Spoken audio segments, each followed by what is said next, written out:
কি পৰ্যায়ত ভাৰতৰ নিবনুৱা সমস্যা?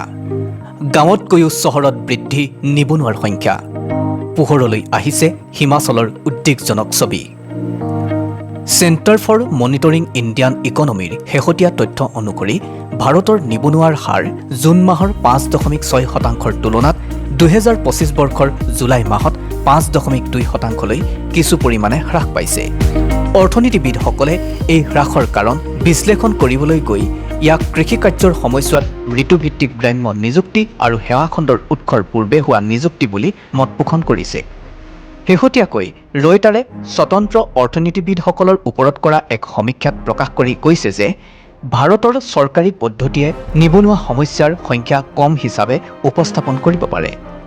অনুমান কৰা হৈছে যে অনিয়োগ আৰু নিৰুৎসাহিত শ্ৰমিকৰ কথা বিবেচনা কৰিলে নিবনুৱাৰ প্ৰকৃত হাৰ 10ৰ পৰা 35% হ'ব পাৰে। বিশেষকৈ যুৱক যুৱতীসকলৰ মাজত এই পৰিস্থিতি অতি উদ্বেগজনক। 2025 বৰ্ষৰ জুলাই মাহৰ ৰয়টাৰ্ছৰ শ্ৰমিক সমীক্ষাৰ তথ্য অনুসৰি চহৰীয়া যুৱক যুৱতীসকলৰ নিবনুৱাৰ সংখ্যা 19% আৰু গ্ৰাম্য যুৱক যুৱতীসকলৰ নিবনুৱাৰ সংখ্যা 13%। ইয়াৰ পৰাই পৰিস্ফুট হয় যে শ্ৰম বজাৰত প্ৰৱেশ কৰা যুৱ শ্ৰমিকসকলৰ আকাংক্ষাৰ লগত খাপ খুৱাব পৰাকৈ নিয়োগ সৃষ্টিৰ ক্ষেত্ৰত চৰকাৰ অথবা ব্যক্তিগত খণ্ডৰ প্ৰতিষ্ঠানসমূহ অপাৰগ হৈছে। তথ্য অনুসৰি জুলাই মাহত গ্ৰাম্য নিবনুৱাৰ হাৰ 4.4%লৈ হ্ৰাস পোৱাৰ বিপৰীতে এমাহৰ পূৰ্বে ইয়াৰ পৰিসংখ্যা আছিল 4.9% আৰু ইয়াৰ বিপৰীতে বৰ্তমান চহৰ অঞ্চলৰ নিবনুৱাৰ হাৰ ক্ৰমে 7.2%লৈ বৃদ্ধি পাইছে।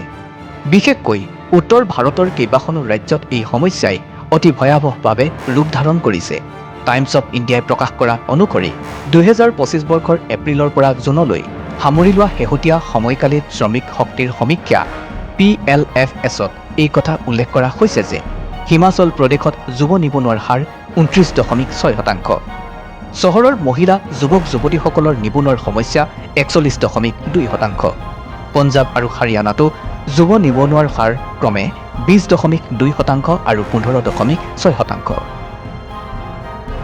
ইনষ্টিটিউট অৱ হিউমেন ডেভেলপমেণ্ট আৰু ইণ্টাৰনেশ্যনেল লেবাৰ অৰ্গেনাইজেশ্যন ILO যৌথভাৱে তেওঁলোকে প্ৰস্তুত কৰা ভাৰত নিয়োগ প্ৰতিবেদন 2024ত উল্লেখ কৰা হৈছিল যে ভাৰতৰ কৰ্মক্ষম বয়সৰ জনসংখ্যা 2011 চনত 61%ৰ পৰা 2021 চনত 64%লৈ বৃদ্ধি পাইছিল আৰু 2036 চনৰ ভিতৰত 65% হ'ব বুলি ধাৰণা কৰা হৈছিল। যদিও বৰ্তমান 2022 চনত অৰ্থনৈতিক কাৰ্যকলাপত নিয়োজিত যুৱক যুৱতীসকলৰ অনুপাততকৈ 37%লৈ হ্ৰাস পাইছে। আনহাতে দেশৰ একাংশ অৰ্থনীতিবিদেও চৰকাৰী নিবনুৱা তথ্যৰ নিৰ্ভৰযোগ্যতাক লৈও উদ্বেগ প্ৰকাশ কৰিছে। PLFSৰ প্ৰায় 4.9% অনুমান আৰু CMIৰ স্বতন্ত্ৰ মূল্যায়নৰ মাজৰ ব্যৱধানৰ উদাহৰণ দি পশ্চিম বংগৰ মুখ্যমন্ত্ৰীৰ অৰ্থনৈতিক উপদেষ্টা অমিত মিত্ৰই শেহতীয়াকৈ প্ৰকাশিত হোৱা এই পৰিসংখ্যাক বিভ্ৰান্তিকৰ বুলিও অভিহিত কৰিছে। মিত্ৰই লগতে উল্লেখ কৰি কৈছে যে সম্প্ৰতি 4 কোটিতকৈও অধিক ভাৰতীয় নিবনুৱা হৈ আছে। এই পৰিসংখ্যাৰ 83% হৈছে কৰ্মক্ষম বয়সৰ যুৱক যুৱতী।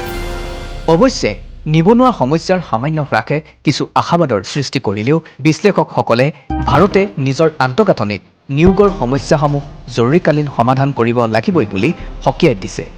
তেওঁলোকে সতৰ্ক কৰি দিছে যে স্থায়ী সংস্কাৰৰ অবিহনে চৰকাৰী নিবনুৱাৰ সংখ্যা আৰু বাস্তৱ ক্ষেত্ৰৰ নিবনুৱা হাৰৰ মাজত ব্যৱধান অটুট থাকিব, যিয়ে ভাৰতৰ অৰ্থনৈতিক বৃদ্ধি আৰু সামাজিক স্থিতিশীলতাৰ বাবে অনাগত দিনত যথেষ্ট বিপদৰ সৃষ্টি কৰিব।